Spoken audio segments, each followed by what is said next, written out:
Ce samedi 7 juin 2025, les montrées dans la commune de Dassa-Zoumé a accueilli la 5e édition des retrouvailles des fils et filles de la dynastie Omo Iroko Meji Lagbo.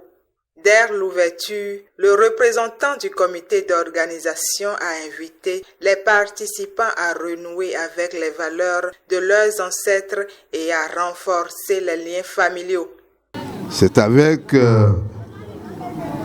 une immense joie et une grande émotion que je prends la parole ce jour à l'occasion de la journée officielle de la 5e édition de notre retrouvaille. Un événement symbolique, chargé de mémoire, d'unité, de transmission. Depuis plusieurs années, nous avons fait le pari de réunir périodiquement les filles et fils de notre grande communauté afin de réserver les liens de fraternité, de raviver notre héritage culturel et de poser ensemble les jalons d'un développement solidaire. La journée a été rythmée par des chants et danses traditionnelles, des instants forts de communion intergénérationnelle.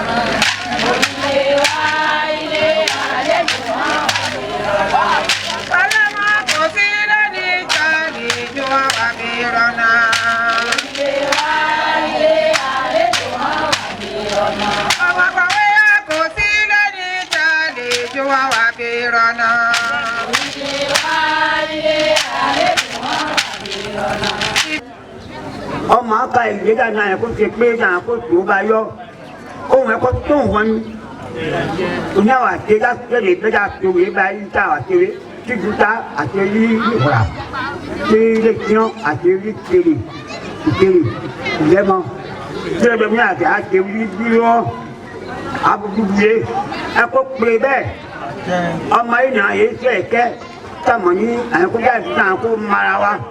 Àwọn kúmọ̀ jù àkó mara bẹ̀ ní ọmọ orúkọ wọn nìyàn káàdá yọ ẹ̀jẹ̀ yẹyẹ kó jẹ́bọn ní akóso ká pàkúta ní gbèdégbèdé.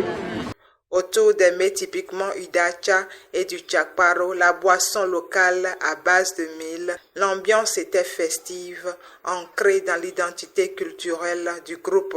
Parmi les participants, Oluchegun Adjinda a exprimé sa fierté d'appartenir à une communauté soudée et a appelé les jeunes à s'impliquer davantage dans la transmission des traditions. Nous avons besoin, en tant que collectivité, en tant que famille, de nous retrouver, puisque cette collectivité qui est l'une des principales collectivités royales de Dassa et qui a une influence sur plusieurs communes, a ses fils et filles qui sont un peu partout dans le monde.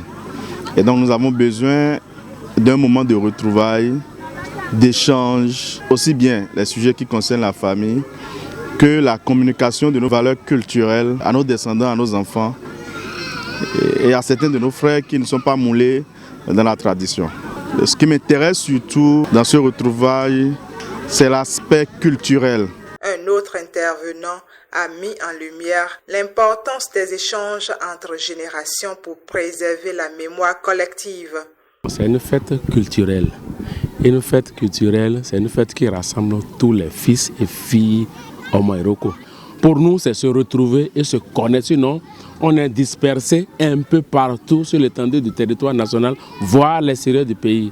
Donc, c'est une fête qui nous permet de nous retrouver, c'est important.